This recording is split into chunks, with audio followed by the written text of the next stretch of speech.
Jaya Radha Madhava Kunja Vihari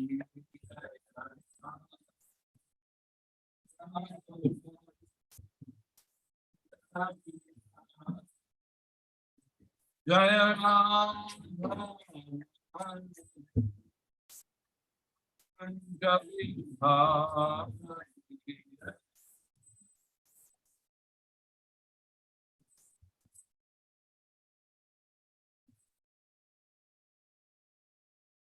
Gopi Janavara Ivadardhani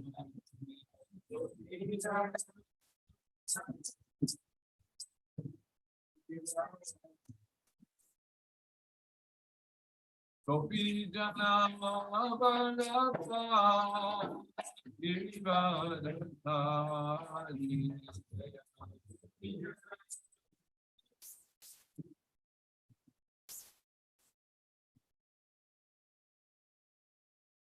Yasodanandana Rajajana Ranjana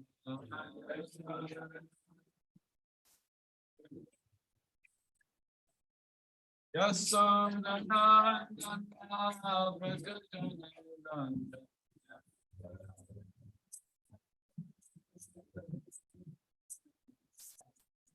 Damuna Tira Vamnachari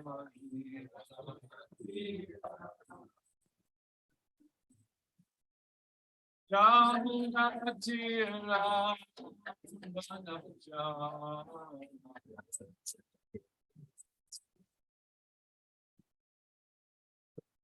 Jaya HG Madhava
Prabhu ki jai.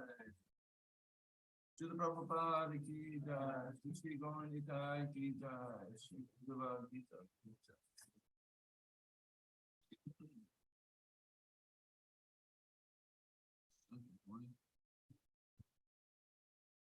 Om Namo Bhagavate Vasudevaya. Om Namo Bhagavate Vasudevaya. Om Namo Bhagavate Vasudevaya.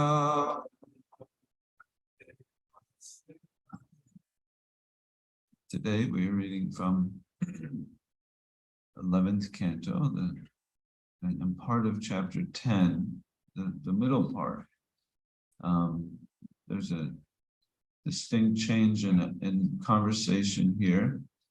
So the first 14 verses, 13 verses established something. What did they establish? Yesterday's class. Perfect knowledge. Huh? Perfect knowledge. Perfect knowledge. And what is that?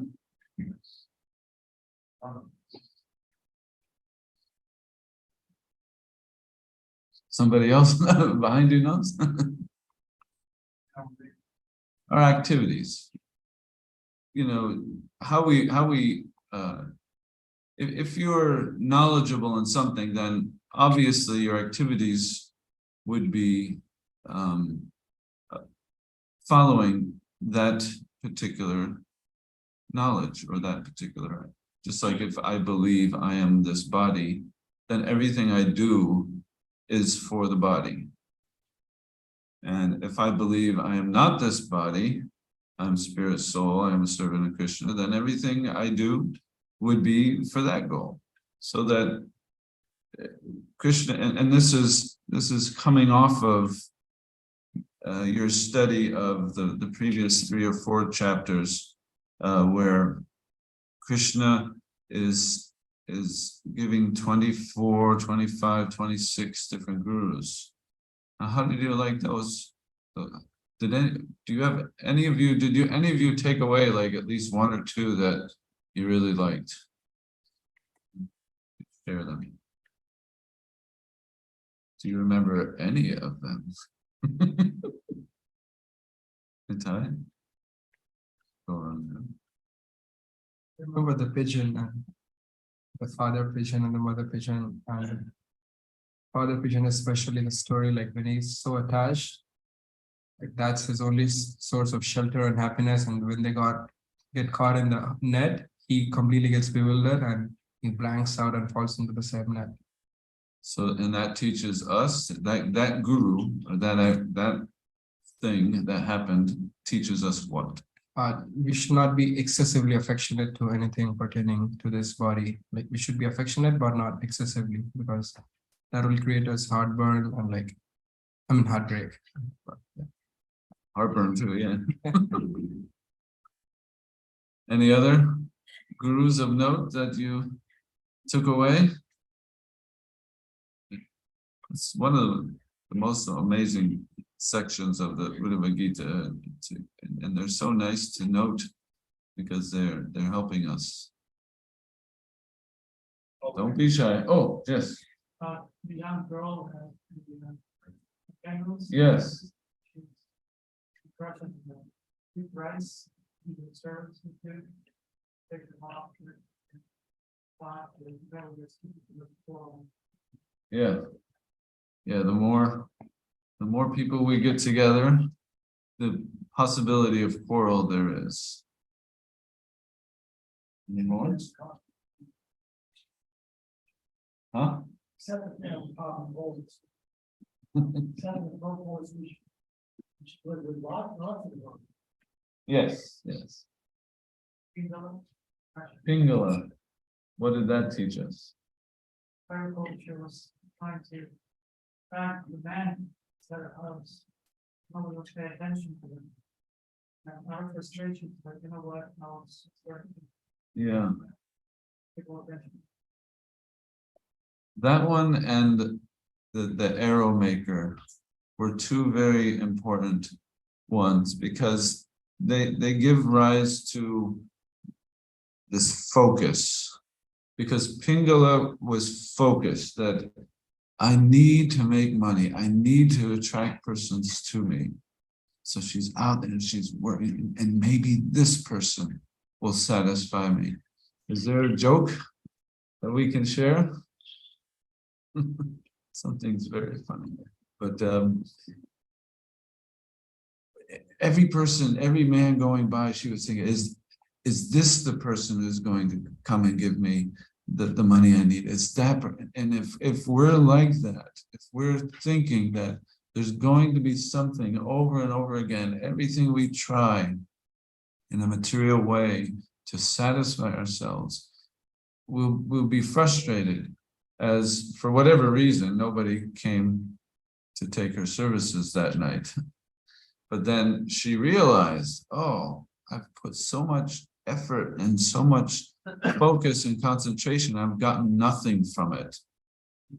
So that realization is something that comes from that example, that no matter how much we try and how much we try to satisfy this body, again, if we're thinking I am this body, But no matter how many times we have the best food, or no matter how many times we watch the best entertainment or hear the best thing, we always want a little more. We want more. We're never satisfied. And so when we come to the point of, oh, there's got to be something more than the material satisfaction. What is it?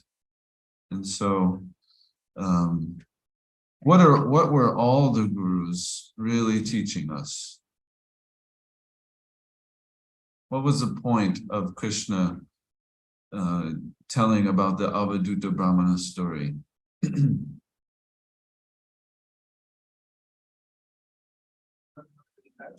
Yeah, wants to learn to be detached. And the first verse of this chapter picks up from that. After having obtained detachment or the understanding of attachment, because again, Uddhava Gita it's a progression of Krishna's teachings to Uddhava, of which he wants Uddhava to be his representative, because Krishna is about to leave the world. He wants Uddhava to be able to know everything, not just pure devotional service to Krishna, but he also has to give means to everyone else to obtain to that devotional service of Krishna. So how to do that? It has to be done very expertly. And so this chapter, he starts with saying that performing duties, performing occupation, your occupation, that's what we're going to discuss now, occupational duties. But he gives, I don't know who gave class yesterday? Alananda? What were the two qualifiers of that occupational duty, or varnashram, which is translated as? There were two qualifiers that Krishna said to Uddhava, starting right off, that to do this, you must have these two things. Louder? No, that's maybe a detail, but it says,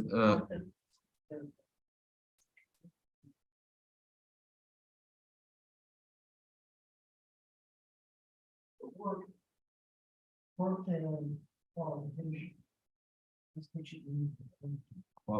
and qualification. Okay.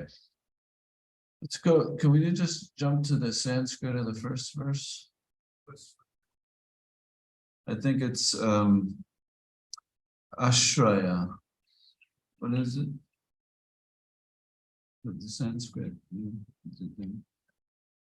Yeah, Mad Ashraya. So the first qualification to perform duties in a way that's going to elevate you, because he's not just talking about how to survive in the world. I mean, the birds, beasts, and all the animals have figured that out. And if we want to go into that path, we'll figure it out. But he's saying, if you want to live and act in the world in a way that's elevating, we must first start with Madashraya, that one has to accept Krishna as the ultimate shelter. And then the other was detachment. It's a little further down, I think.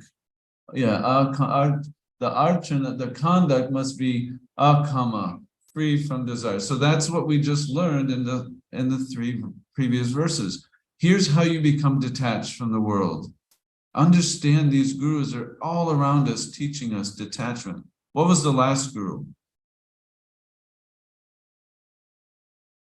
Very close to us. So close.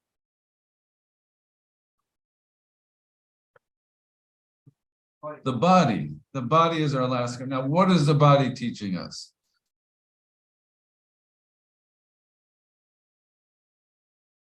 Temporary detachment. It's that no matter how, and again, the same point, no matter how much we supply the body is never fully happy. Never, if we're just on that platform, the body is never fully happy. So detachment. So he's gone through this to prepare us to understand how we then act in the world. We have to be first detached, and if the action wants to be elevating, then we must be Madashraya. We have to be taking shelter of Krishna. So that's what he established in the first part of this chapter. Each one of these verses are very deep and very, you could say, thick. And also the rest of these, so we can't review all those, but basically, here's how we're going to act. We're going to act in a system of varnashram, in social orders, but then he wants to warn us of the pitfalls, and so that's where we pick up today. And I guess we could chant the first verse, 14, although it's coupled together. We'll just do 14 and the Sanskrit side of it, and then continue. Just that one. Ataisham karma kartirnam Bhoktrinam sukhatukhayo Nanatvam ata nityatvam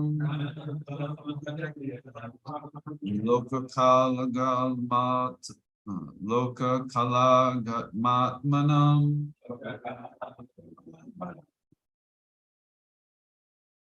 Tesham karma katrina. Tesham karma kartrina Bhoktrinam sukhatukhayo Nanatvam Loka kalagatmatmanam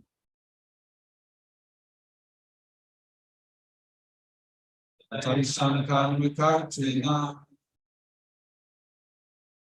Bhoktrinam sukhatukhayo Nanatvam Loka kalagatmatmanam. Tongue twister for me, but you guys were able to do it. Thank you. All right, we won't do the word for word because it's extensive. So he said, my dear Uddhava, I've thus explained to you perfect knowledge. So perfect knowledge, again, was how to act in the world, how to act in such a way that it is for Krishna's pleasure. There are philosophers, however, who challenge my conclusion. They state the natural position of the living entity is to engage in fruitive activities, and they see him as the enjoyer of the happiness and unhappiness that accrue from his own work. So this is saying that, and these philosophers he's referring to are those of the Jaimina sect. And their philosophy is called karma mimamsa. So we'll talk about that in a moment. But basically they're saying that we're the enjoyer. So if we do work, if we do valued work and we do honest work, we will get a result for it. And then we can enjoy. Or sukha dukkha, will get happiness or distress from that work. According to this materialistic philosophy, the world, time, revealed scriptures, and the self are all variegated and eternal, existing as a perpetual flow of transformations. Knowledge, moreover, cannot be one or eternal, because it arises from the different and changing forms of objects. Is everybody catching this? Can you repeat it in your own words? So yeah, very thick, very thick. Thus, knowledge itself is always subject to change. Even if you accept such a philosophy, my dear Uddhava, and Krishna is speaking to his dearmost, one of his dearmost intimate friends. So he's saying, don't get caught up in this, Uddhava. My dear Uddhava, don't, you're dear to me. So even if you accept this philosophy, my dear Uddhava, there will still be perpetual birth, death, old age, and disease, since all living entities must accept a material body subject to the influence of time. So again, that's in a nutshell, in these 3 verses, Krishna explains the misuse of understanding of duties and activities in a system of society. So speak on this a little bit. Omeganathram Dasya Gyananjana Shalakaya Chakshu Sumantamyena Tasma Shri Gurave Namah Shri Chaitanya Manobishtam Stapitam Yena Bhutale Swayam Rupa Kadamayam Tadati Swapadantika Vanchakalpa Tarubhyasya Kipa Sindhu Vyevacha Paditanam Bhavanebhyo Vaishnavebhyo Namo Namaha Namaste Vidyanji Shri Govardhana Namani Shri Shri Krishna Paramananda. So I took some notes on the commentary of Vishwanath Chakravarti Thakur on this, and he's taking from these verses, say there's more or less 7 major points of this karma mimamsa philosophy.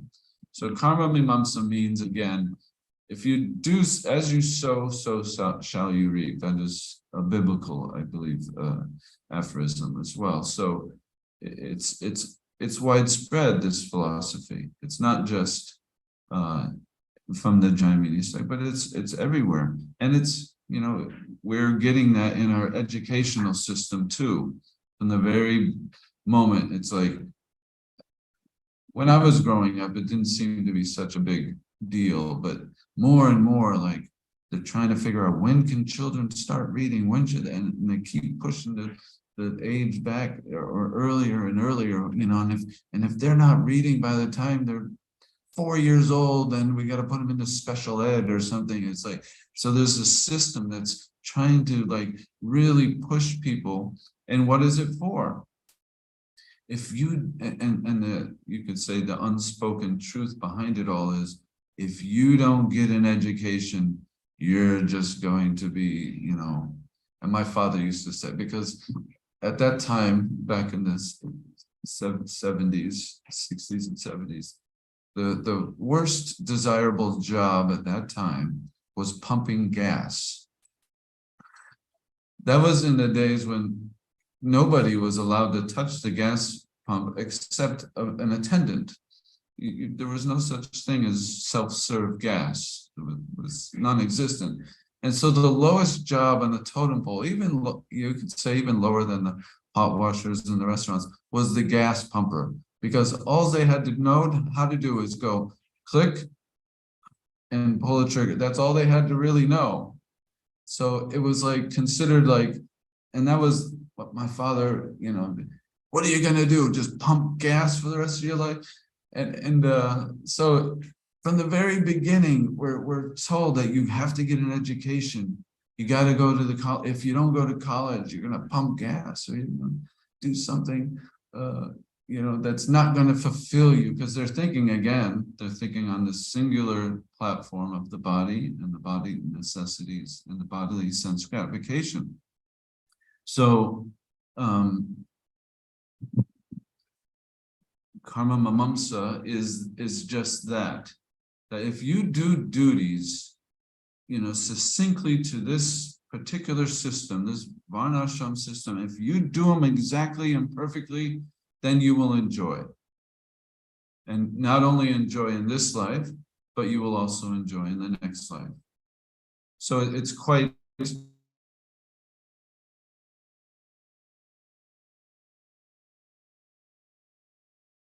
refuted by Parikshit Maharaj. If you remember, this was one of the advices, this is one of the solutions that Sukadev Goswami gave to Maharaj Parikshit after he had just heard about the sufferings of the living entities. He was thinking, oh, there's stuff. What means of atonement? What means of relief is there for them? He said, oh, if they do their duties perfectly, if they do, everything according to, rules and regulations and strictures, and they do this, and for everything they do wrong, they do something to counteract it, and all the things that they do good, that they will prosper.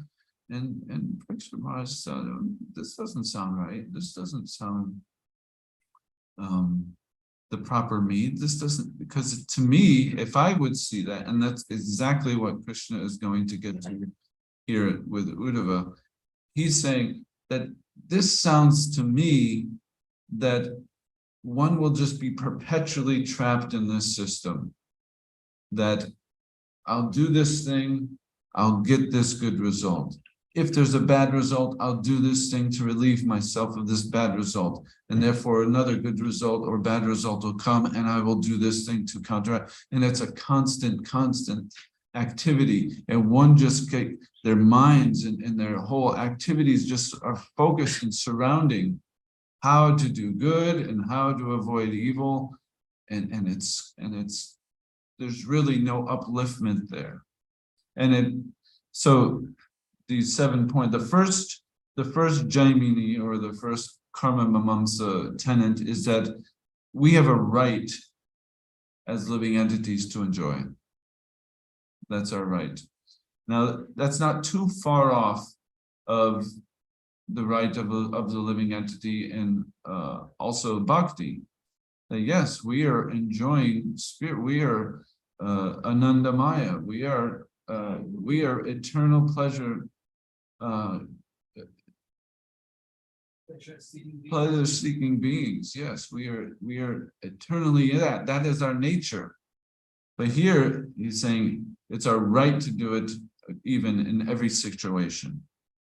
And because of that right, we do things, as I just mentioned, that cause happiness and distress. And then they see this as an eternal thing, that this is the way of living and acting. And then they'll go up to the heavenly planets through these activities. And then when those good activities are relinquished and used up, they'll come back down again to perform karma and perform activities in the Varnashram system, and then they'll go up. So there's up and down and up and down, and that's their philosophy. That's part of their philosophy, that is an eternal thing. I won't go into the other 6 or 7 of these, but basically Krishna then will now, verse by verse, start dismantling this and start showing the pitfalls of this. And so he first says that although their hopes are to become eternally happy, because again, that is the driving factor of the soul. We want to be happy, but because we're separated from the source of happiness, Rama is the source of happiness, Krishna and Rama. Because we're separated from that, we're always looking for that happiness somewhere. And the more we identify with the body, we're obviously going to look for those things that satisfy the body. And the more we begin to cleanse ourselves and purify ourselves, we'll start looking for enjoyment of the soul. And then, we find so much happiness in Krishna consciousness. That's different than just, the base activities of eating, sleeping, mating, and defending. So that's their hopes. Our hopes are eternally there to be happy. It is practically seen, though, that they're mostly miserable. Let me read the BBT translations so we can get a one-to-one. Yeah. They're unhappy and only occasionally satisfied, thus proving that they are not independent or in control of their destiny. So if you were going to pick apart this philosophy, you would first say, well, just like mathematics, if I do this equation properly, boom, boom, boom, I will get this result. And so if I perform every ritual and everything, then I will always be happy. But it's not the case. Krishna is saying it's not the case. When a person is always under the superior control of another, how can they expect any valuable results from their fruit of actions? So and what is the ultimate happiness? That we are the controller. What is it? Ahambogi. In the 16th chapter, Krishna said. Yeah. Ahambogi, I am the enjoyer, I am the controller. This and I will put others down, and I will enjoy, I will get the fruits. And that's really what's driving the material nature. And so when we're thinking, I want to be the controller of everything, then we'll never be satisfied because we're always controlled. We have experience of that. We're always controlled. And again, as Krishna was teaching to be observant of gurus in nature, so he's asking Uddhava also to be observant of these things. Don't just accept a path blindly, but be observant. What is the path seekers? What are they obtaining? Are they happy? Are they always happy? Is it 100%? So be observant. It is observed in this material world that sometimes even an intelligent person is not happy. Similarly, sometimes even a great fool is happy. The concept of becoming happy through expertly performing material activities is simply a useless exhibition of false egotism. So more he's picking this apart, that if we think that it's just a system and we just go step by step and we will ultimately obtain it just on the merits of the system alone, forgetting the mat ashraya part of it and the detachment, being detached. If we leave those two out, then we will always end up in this unhappy situation. Always. And we observe it, and he's asking us to observe this. See those persons going through life. Are they those who say are they truly happy? And if you observe some who are truly happy, do they have two of those qualifications in their activities? That they're taking shelter of the Supreme Personality of Godhead? Or are they detached? If they're attached and happy, then they would fall into the category of the fool, the ignorant fool.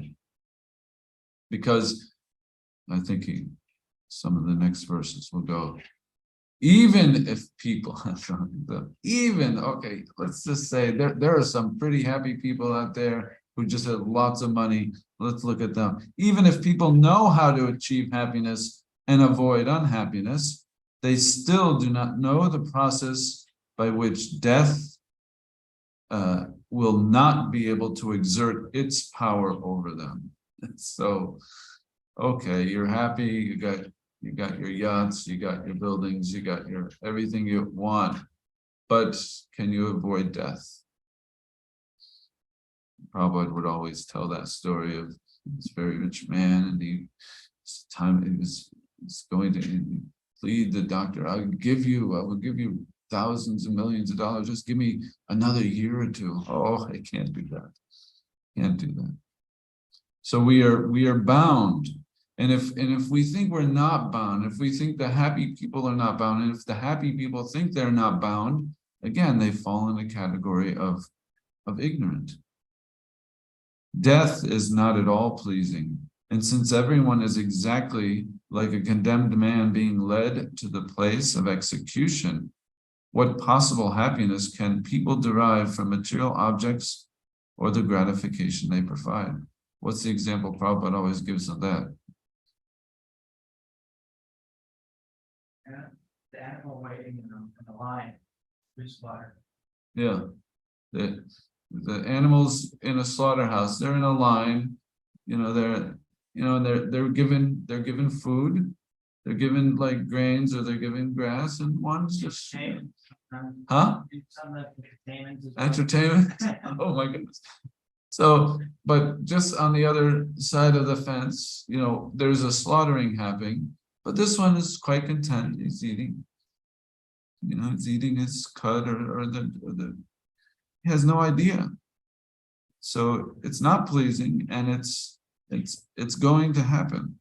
So again, this like we may think, well, boy, you guys are real morose and real morbid to think like this. But again, this is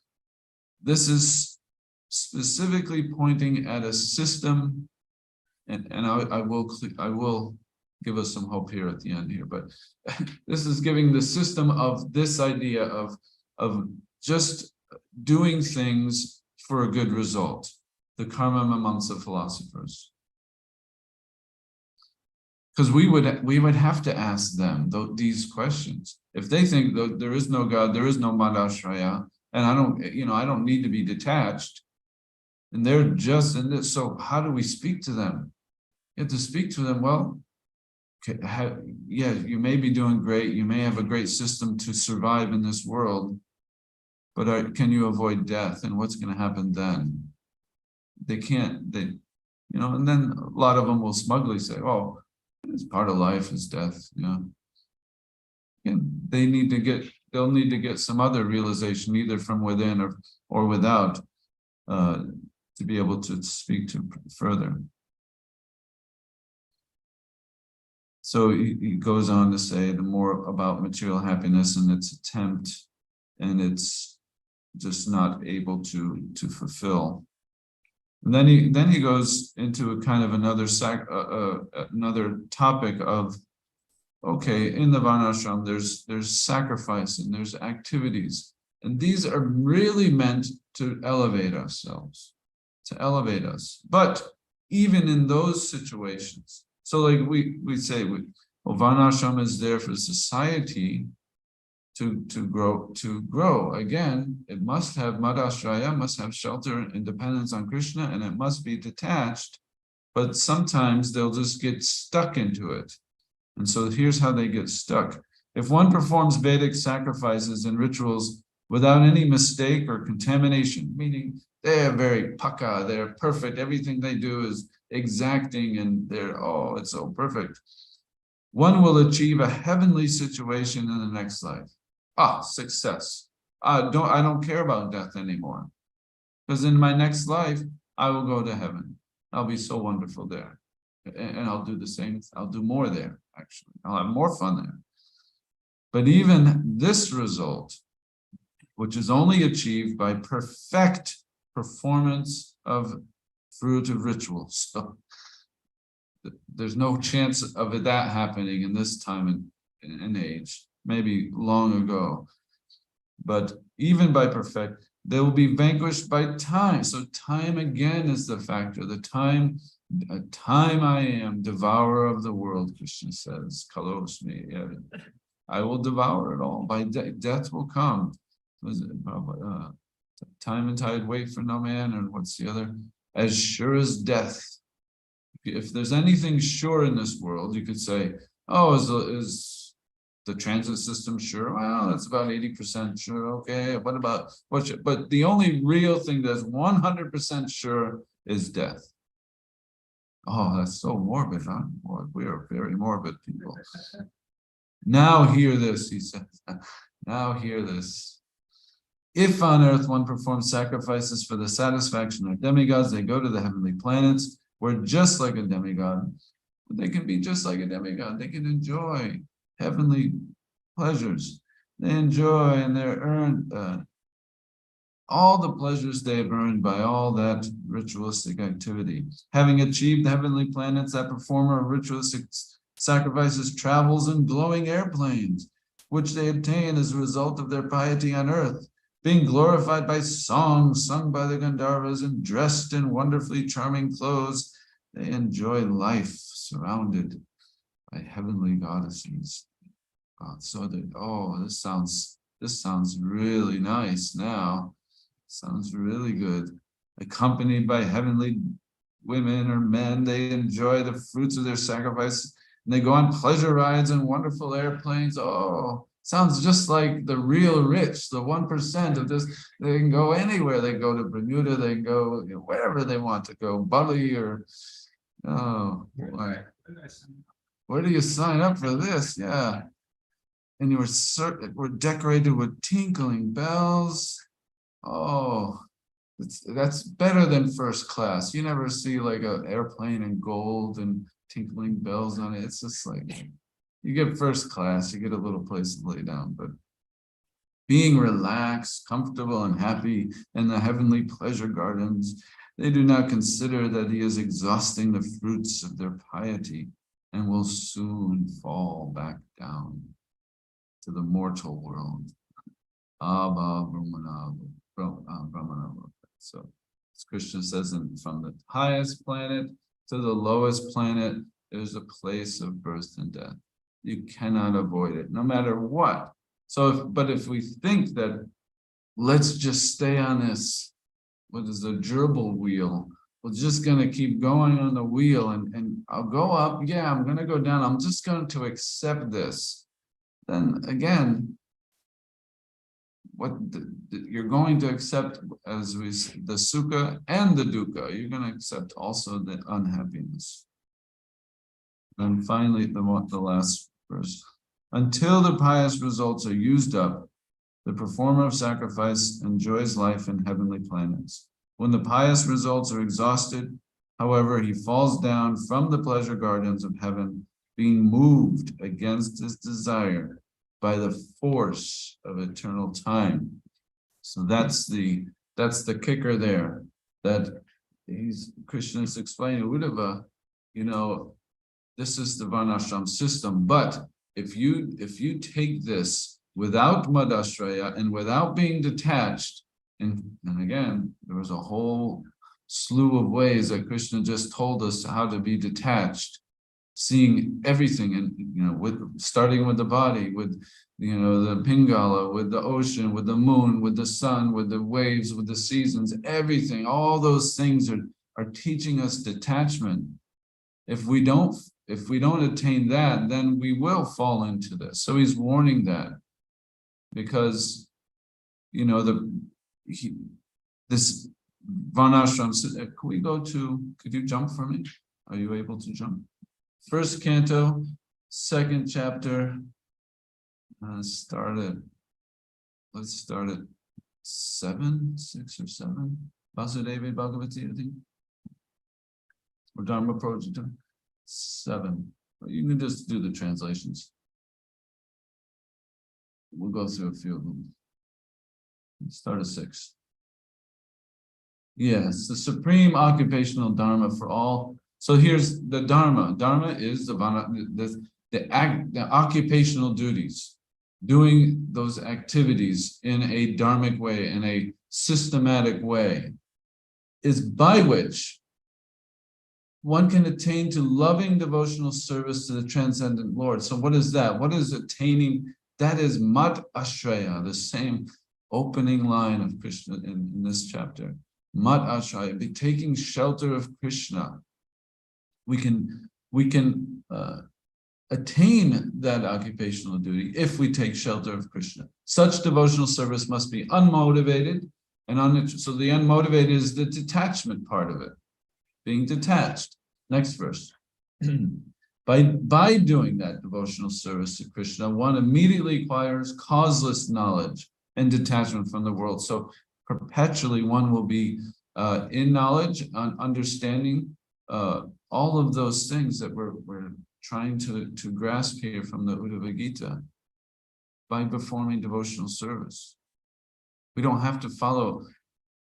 It may be good for others who have no idea of Madashraya, of Krishna, that, okay, let's get you elevated a little bit. Let's bring you up just a little bit so that you can understand that from actions, reactions will happen. When you actually see that happening in your life, then you think, oh, well, how do I get free of that? That's Arjuna's question to Krishna. How do I get free of these modes? Because they're seem to keep pushing me and pushing me and shoving me. The occupational activities, keep going, a man performs according to their own position are only useless. So if we do that's exactly what he's getting the point in Uddhava Gita. You may do all these things perfectly, but they are useless if they don't provoke. Provoke, what does provoke mean? Cause, draw out, tempt, or provoke what? Provoke attraction. If we don't become automatically attracted to hearing about Krishna, then all those activities are useless. What's the next? This is that all occupational engagements are certainly meant for ultimate liberation. So this Varnashram Dharma, as he'll go through, and again, what is Uddhava Gita is teaching us different ways how to lead to Krishna through karma, jnana, yoga, and ultimately bhakti. So he's starting with karma. After we understand detachment from the world, understanding the 20 25 gurus. We learned attachment. Now we hear about karma yoga, about varnashram. Everything in that is ultimately meant for liberation. To be karma yogis is good. Krishna advises that in Bhagavad Gita. That means everything we do, we're offering to Krishna. So I think I mentioned this last time that, sometimes we use the word karmis as derogatory. Those karmis, they're just censored. But a karmi would be one who is practicing karma yoga. It's the vikarmis. Those are the ones that are bad guys, or not doing anything in connection. So, but your occupational engagements, performing your activities in varnashram, are meant to bring ultimate liberation, and not just Brahman realization or just lower steps of liberation, but ultimate liberation. They should never be performed for material gain. So that's the detachment again. He keeps inserting these very same points, starting from Madhashrayam and Akarma Archana, those two, being detached and having full shelter of Krishna.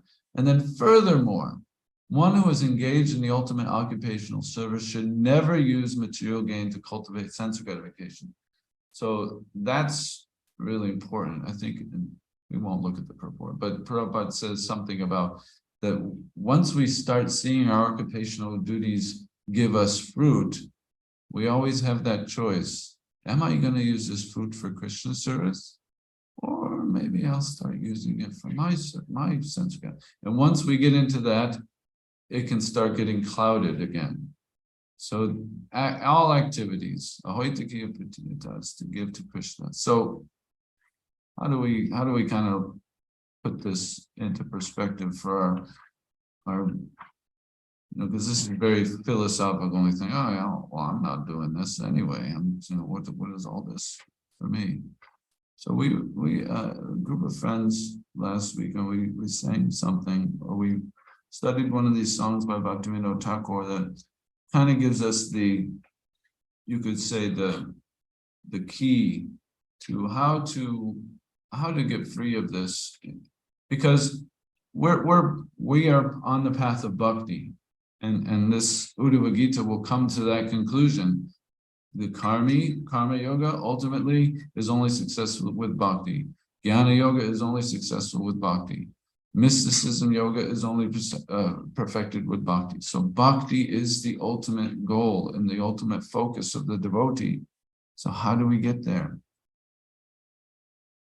The results, so Krishna Arte Kaya Klesha, the results that you get from hard labor on Krishna's behalf. So we're of course not saying no activity, no, we stop working, we're not saying that. We're saying we do activities on Krishna's behalf. And he says they're extraordinary. Those are extraordinary. Why? And you should never consider them commonplace, because they are elevating. When we do something for Krishna, when we offer, when we toil and we collect and we cook something for Krishna and we offer to Krishna, oh, that's not common. That's not a common thing. That is transcendental to all rules, regulations.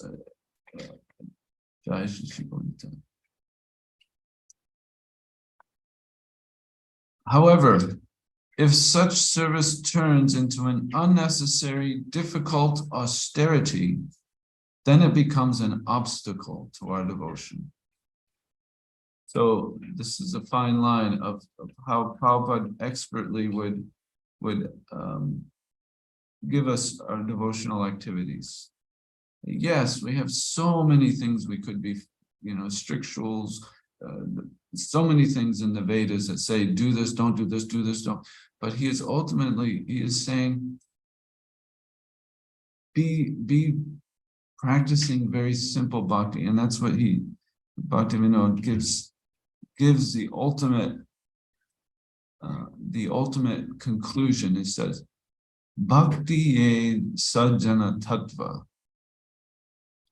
Tattva, or the truth, the actual essence of bhakti is that it should be done very simply and easily. Because devotional service is actually a very simple and easily understood truth. So, wow, you could say, well, this class was not very easy to understand all these very technical terms of Uddhava Gita. But bhakti, when Krishna gets to bhakti, we'll see is very simple, simply executed. And why is it? Because it is the soul's natural inborn tendency. That is who we are. We are all bhaktas. We're all devotees of Krishna. We are all Krishna's servant. Because of misidentification with the body, we think we're something else, but we're ultimately that. So, when we serve Krishna, it's not only accessible to us, it is inherent to us. It means we must do that for real happiness to come. Our desire is to enrich that devotion, which is already existing in the heart. So that's later in the Uddhava Gita, when Uddhava talks about the sadhana bhakti, he'll say that exactly, that it's the sadhana is naturally within our heart. Our devotion to Krishna is naturally there in our heart, and we just are stimulating it and provoking it. We are provoking it out by our engagement in devotional activities. So we can end here for any quick questions. Yeah, or a comment. Yes, please. I have a microphone.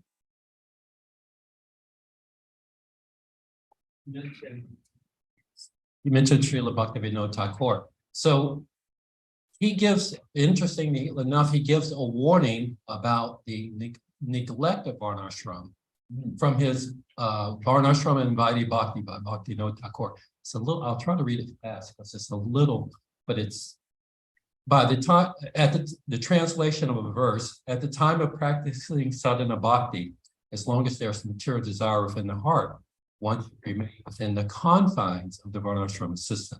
And then he goes on to the purport by him. The relationship between the aforementioned Varnashrama Dharma and Vaidhi Bhakti ought to be examined. The question is the Varnashram institution negated, or should it be abandoned when one takes to the process of bhakti? Or should the rules and regulations of Varnashrama be followed in order to properly cultivate Vaidhi Bhakti? As we have said, the main reason for the cultivation of Varnashrama is that maintaining the body in good health, improving the faculty of the mind, promoting social well-being, and learning the science of the self are all conducive to the practice of pure devotional service. Who can deny the necessity of the Varnashram institution as long as the living being is bound up in the material body? If it is abandoned and the aforementioned four principles are lacking, the jiva will go astray and no good whatsoever will accrue to him. One should therefore strictly adhere to the rules governing the Varnashram for the sake of the mind, body, and society, and one's advancement in Krishna consciousness. But the observance of Varnashrama Dharma is not the sole business of the jiva. Therefore, with the assistance of Varnashrama Dharma, one must cultivate pure devotional service. The purpose of the Varnashrama institution is to facilitate the practice of devotional service. And then I'll go too far. And then this last point he makes, the question may arise that since the practice of Varnashrama is a dilatory affair, which I read that dallying about, kind of last way I thought about it, that what will one's duty be if a conflict arises with one's devotional practice? The answer is that if one does not maintain and nourish the healthy condition of the body, mind, society, and the pursuit of self-realization, how will it be possible to cultivate the higher endeavor, devotional service? If abandoning the Varnashrama institution, one acts independently, then the demands of the body and mind will cause one to become intoxicated with material desire, and no sign of devotion will manifest itself. Yeah. So again, Mad Ashraya is needed for Varnashram to be accepted, as well as detachment. And that's what Krishna is teaching the Uddhava. That's a detailed explanation of that. So, any other last comments or questions? Yes, Advaita, G.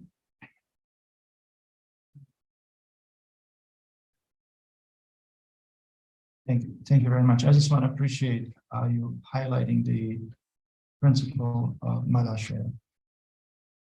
And in light of that, I was remembering Rupa Goswami's main instructions in Nectar of Devotion, accepting the shelter of spiritual master, which is actually designed to kind of deal with our fruity mentality. Yeah, I think that was yesterday's class, right? Yeah. Yeah. And that was in yesterday's class. So I just want to share a joke.